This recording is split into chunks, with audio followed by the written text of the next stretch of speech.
distinguished guest, the President of the United States.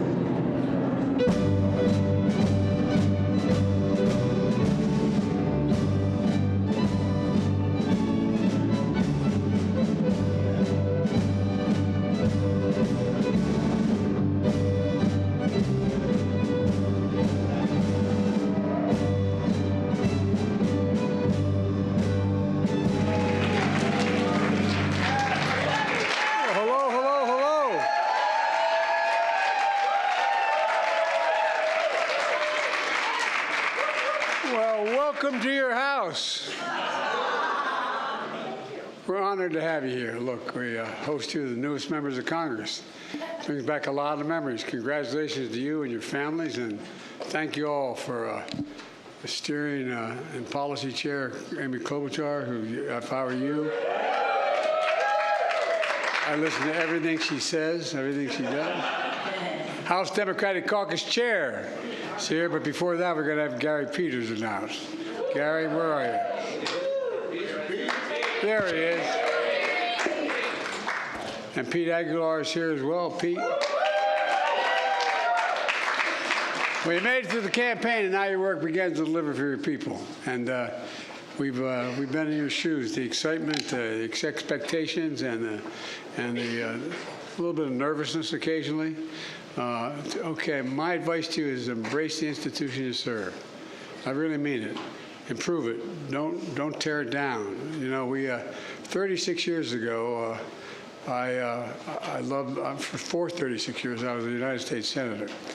I got elected when I was 29. You have to be 30 to be sworn in, and I wasn't old enough to be sworn in.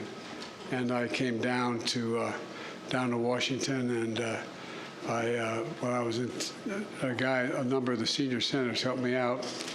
And I was in Teddy Kennedy's office waiting to hiring staff, interviewing people. And I got a phone call in his office that my wife and daughter had just been killed, and my two boys weren't likely to live. They'd been struck by a tractor trailer broadside of them on Christmas shopping. And the reason I bothered to tell you the story is not to seek any sympathy, but to say to you that my decision at that time was to not be sworn in, to get the hell out. And we had a Democratic governor, so I knew they were going to be able to appoint a Democratic senator, and that wasn't a worry. And but a group of about 7 Democrats and Republican senators, starting with Mike Mansfield, who they called him Iron Mike, who was the majority leader, and a Southerner named Fritz Hollings, and a bunch of folks got together, and they came to see me in 2 different groups to convince me to stay, because I knew that we'd get another senator, but I wasn't sure. I didn't think I'd get another father, my 2 boys who were recovering. And so I wasn't going to stay, but they brought me into their homes, these senators. There were 6, 7 of them. I won't name them all, bore you with it. But from Teddy Kennedy to Fritz Hollings to Mike Mansfield, and they just embraced me. It wasn't overly sympathetic. It was just, you just come and stay. I'll never forget. Just come and stay 6 months, then you can go home. Then you go home. But what they did was they pulled me in. They pulled me in. They invited me to their homes. There used to be, back in those days, Democrats and Republicans had friendships, and they would still have dinners at each other's homes, private dinners. And all of a sudden I got included. I got pulled in. And Mike Mansfield, who was the leader of the Senate, they called him Iron Mike from Montana. He has more integrity in his little finger than most people had in their whole body. And I used to have to report to his office every day, every Tuesday at 2 o'clock. I thought everybody reported. He'd give me an assignment. I thought everybody got an assignment. Nobody gets an assignment in the Senate. But it was just basically looking back on to take my pulse to see how I was doing, because every time, as soon as the Senate was out, I'd literally jog down to the Penn Station to get in the train to go home, because I commuted every day. Anyway, to make a long story short, there's a purpose to my telling you this. I was 100 in seniority, and the United States Senate, and they still cared for me. They looked out for me, and they gave me strength, and I stay engaged. They didn't. I didn't stay engaged. I got really engaged. I was there for 50 years.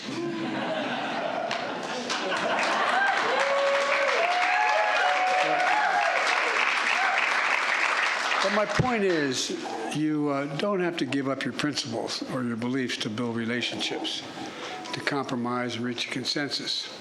That's often the only way to get big things done, at least in my experience. That's why I've tried to do my whole career. I'm proud of the record we're going to leave you all to build on, an economy that grows from the middle out and the bottom up instead of the top down. Once-in-a-generation investment in infrastructure, over $1.2 billion, and $1.2 billion. CHIPS and Science Act, climate change, clean energy. The point is that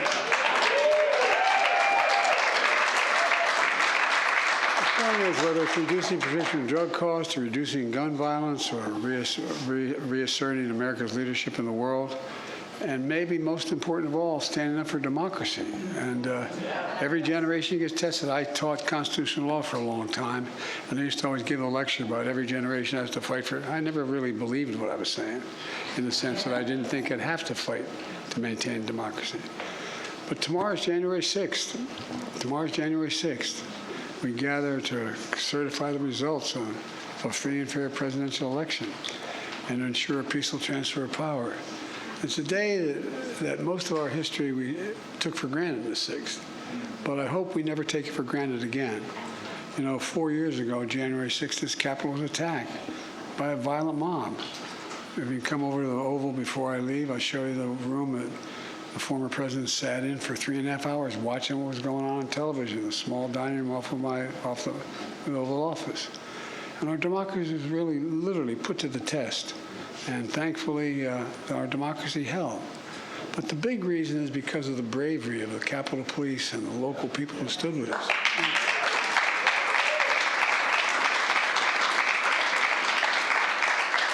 Never forget them. They're guarding you. Give them the respect and support they deserve. But it's also due to the members of the House and Senate who, even in the face of these threats, in the threats of their life, courageously fulfill their duty to the Constitution. They showed up and did the work. Now it's your duty to tell the truth, to remember what happened, and not let January 6th be rewritten or even erased. To honor the Constitution, not only the most extraordinary of days, but it's one of the toughest days in American history, January 6th. But every day, you know, you've sworn an oath, and I know you'll never forget the oath you swore to, but now, 4 years later, I'm leaving the office of president. I'm determined, to everything in my power, to respect the peaceful transfer of power. You know, I don't think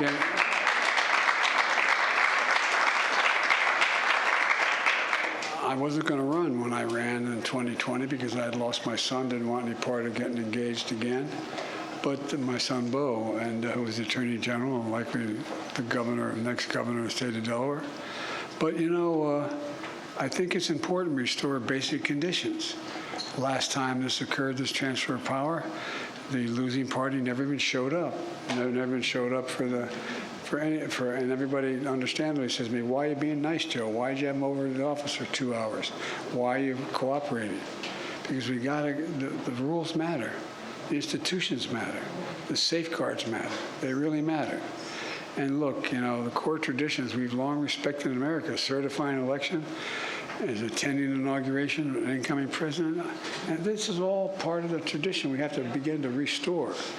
And I hope you too will work to restore the traditions and keep this country stronger. Let me, you know, we can never forget democracy. Everything's possible. Everything's possible. Our freedoms, our rights, our liberties, our dreams. And the work of our democracy falls to every generation of Americans to earn it.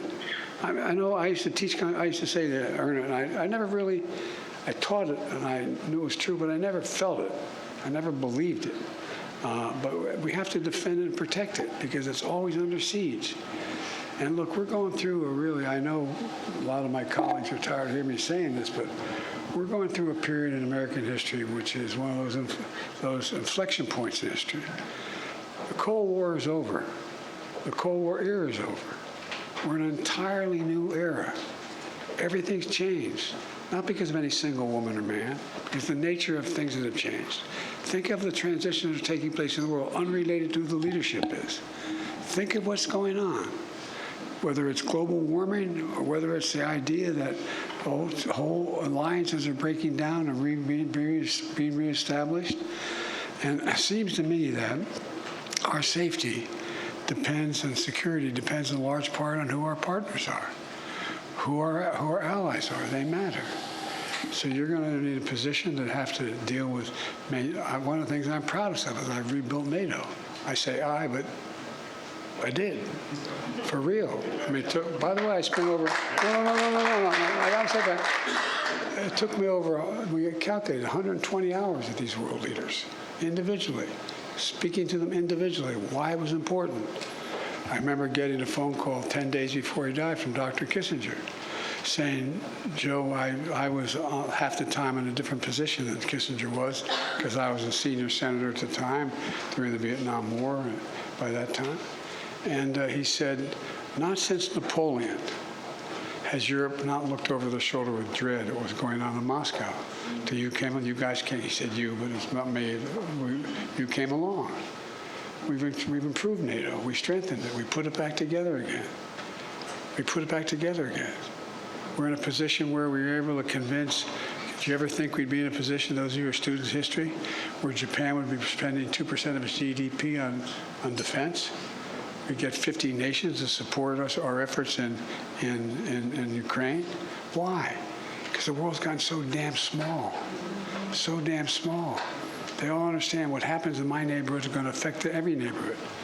We're putting together alliances in the South Pacific, in the Indian Ocean, the Quad. Did anybody ever think we get India, Japan, Australia, United States in one organization? The point I'm making is everything's changing. I've known Putin for over 47 years, met with him many times. I remember when I met with him in the off period between the time that we were elected and before we were sworn in. Or just after we were sworn, actually before we were sworn. No, that's true. Just after we were sworn in early February.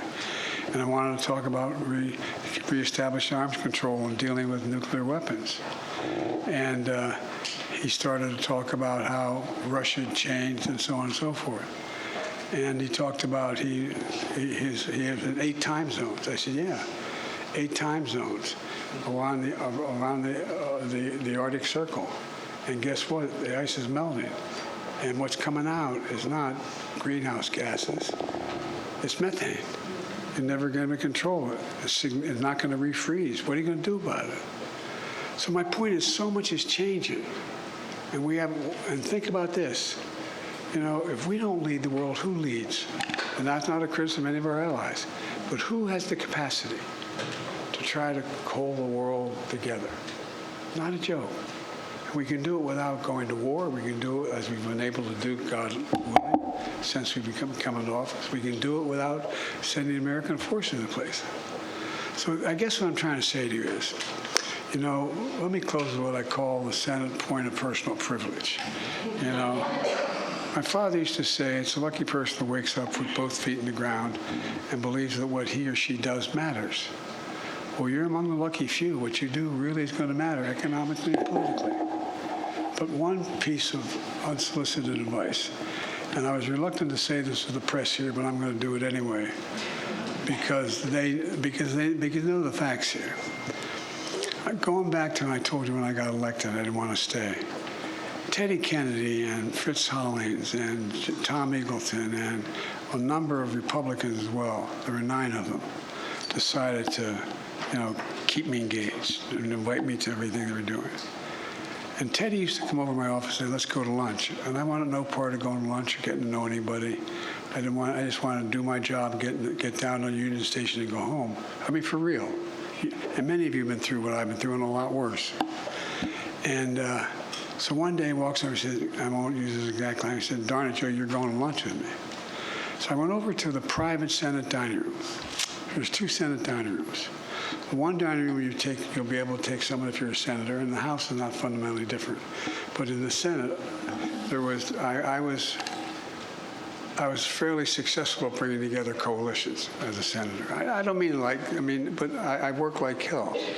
And Barack used to always kid me. We'd meet every morning.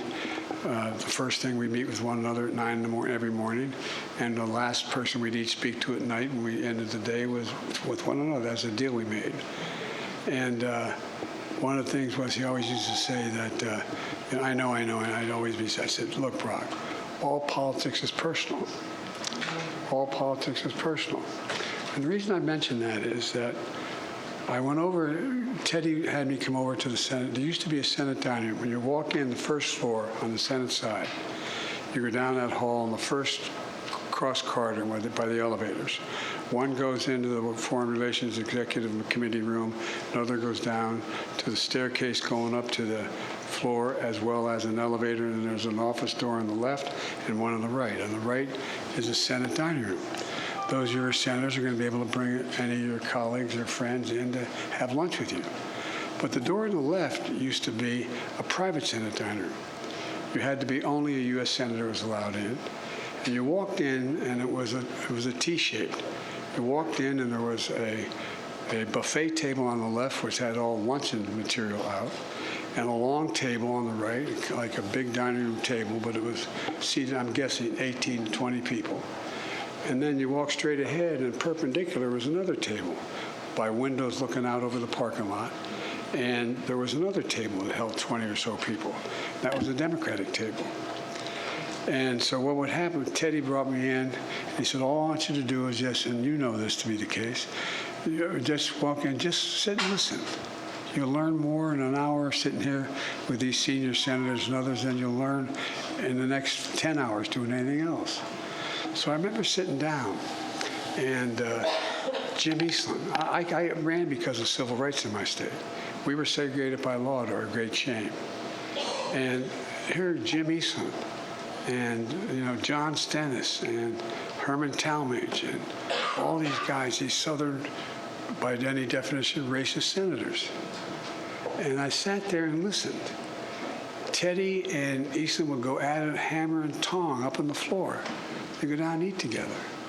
They didn't leave their values behind, their points of view, but they sat and ate with one another.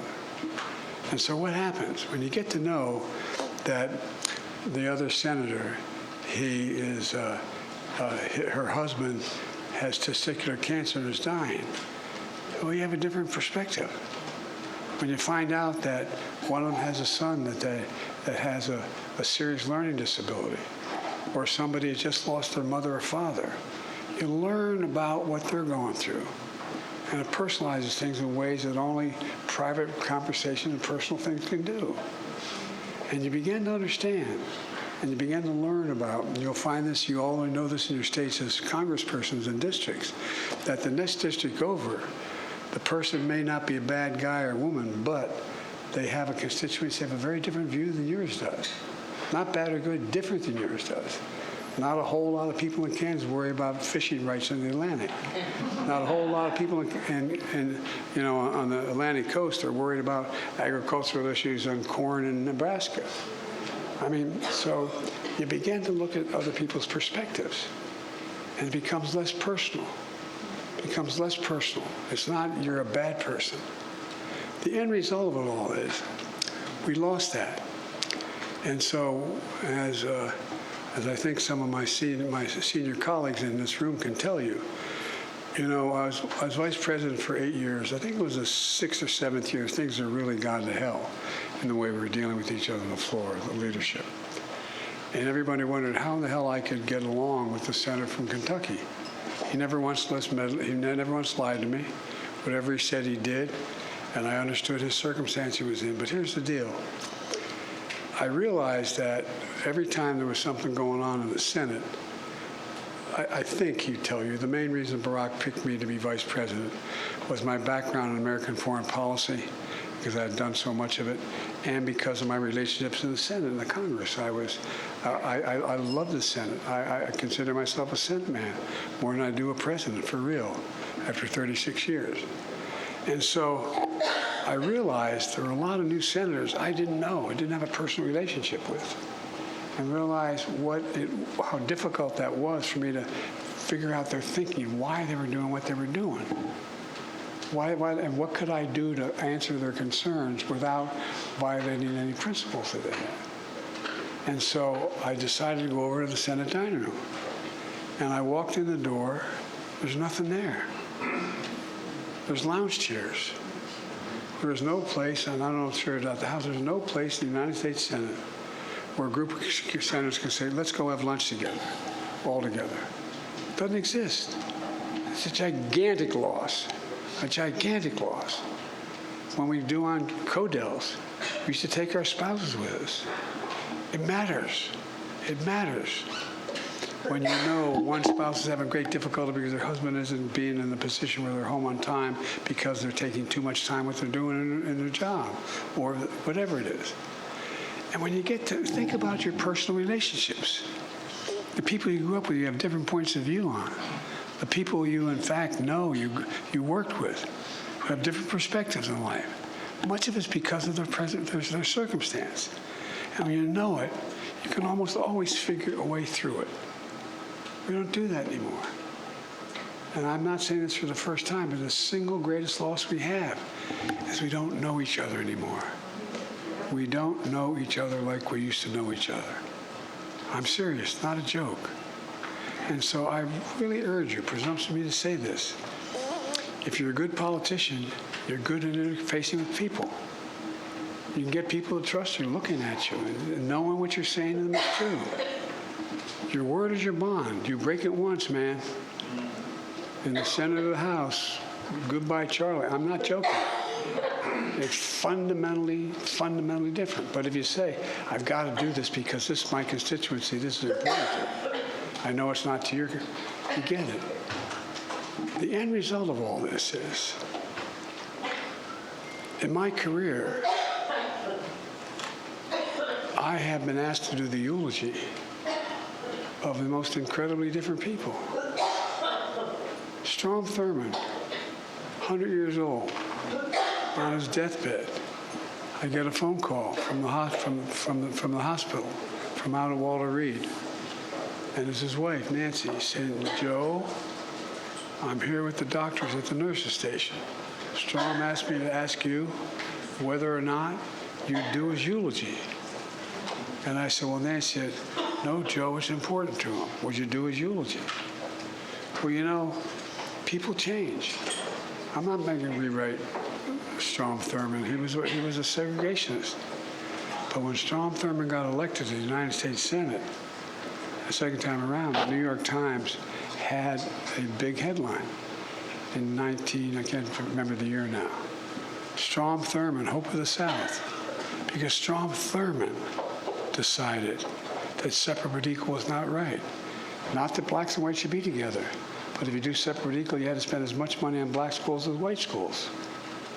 By the time Strom Thurmond left the United States Senate, he had, I'm not making a case for him, but he had more African Americans on his staff than any United States senator had. More. Strom Thurmond had an illegitimate child with a black woman. Never denied it, never stopped paying for his upbringing. There's a lot of strange people, a lot of different people. No, I mean, well, I bet I could look at you and I could find some strange things too. No, but I'm really serious. Think about it. Think about it. And so when you sit down with people, I mean, the idea that I got Jesse Helms to vote to fund the United Nations, I'm serious. Went to Jesse Helms's Jesse Helms' funeral. You know what Jesse Helms talked about? Before he died, he said, I made a big mistake, Joe. I should have never said what I said. And by the way, I didn't get on with him at all. But know what he said?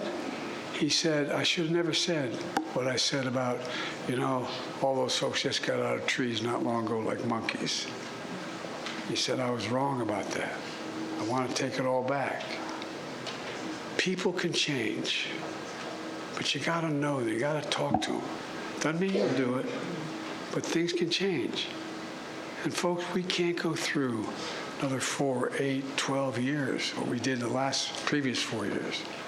We can't do it. And a lot of you have a lot of experience in foreign policy. The rest of the world looks to us. They look to us.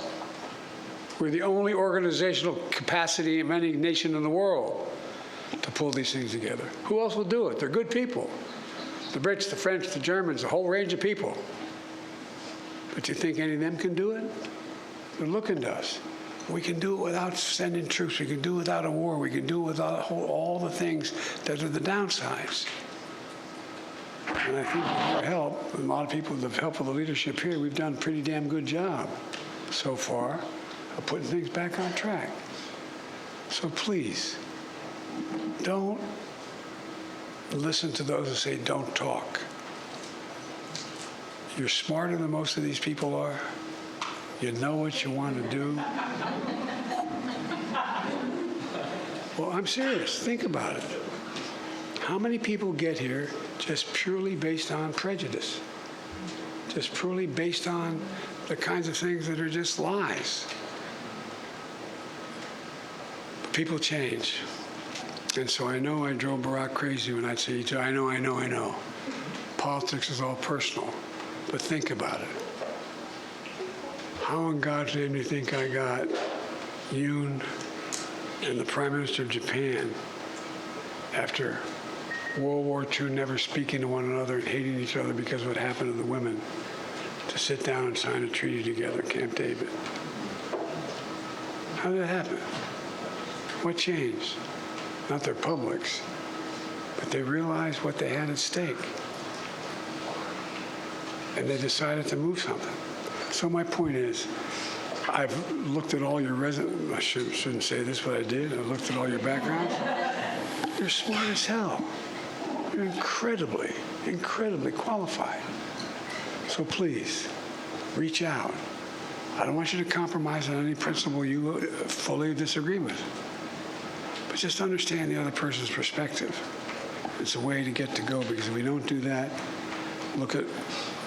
anyway, I'm confident you're going to be able to change this, turn this around in a way that we continue down the road we're on. Yes. And so thank you. God bless you all. And keep it personal.